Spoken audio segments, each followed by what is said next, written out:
একটা সময় ছিল মনে ভাব কারো সাথে প্রকাশ করতে হলে আমাদের ডাকে গে চিঠিপত্র লিখতে হতো। সেই সময়টা ছিল বাংলা সোনালি দিন, তাই না? কিন্তু বর্তমানে আমরা তথ্য প্রযুক্তির যুগে বসবাস করছি। এখন পুরো পৃথিবীটা হল আমাদের হাতের মুঠোয়। এখন কারো সাথে যোগাযোগ করা হলো খুবই সহজ, তাই বর্তমানে চিঠি তেমন একটা ব্যবহার করা হয় না খুব প্রয়োজন ছাড়া। চিঠির পরিবর্তে সময়ের সাথে ও তাল মিলিয়ে আমাদের চলতে হয়। এখন হল মোবাইল ফোনের যুগ, তাই কোনো প্রয়োজন আমরা সহজে একে অপরকে সহজে সেন্স করতে পারছি, মনের ভাব আদান প্রদান করতে পারছি কম সময়ের। তোমার চোখের পানি যার মন গলাতে পারবে না, মনে রেখো তোমার মৃত্যুতেও তার কিছু হবে না। যে হাসতে পারে তার মতো শক্তিশালী মানুষ খুঁজে পাওয়া কষ্টকর।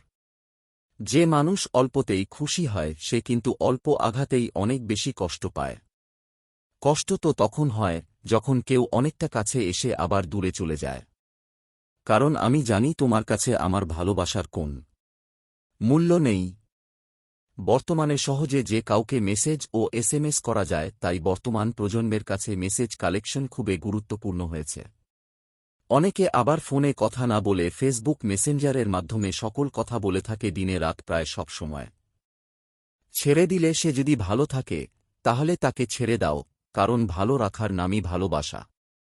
এখন রাতে জাগার কোন কারণ থাকে না, অভ্যাস হয়ে গেছে। মনে করিয়ে দিলে কাউকে ভালোবেসে পাওয়ার আশা করাটা বোকামি।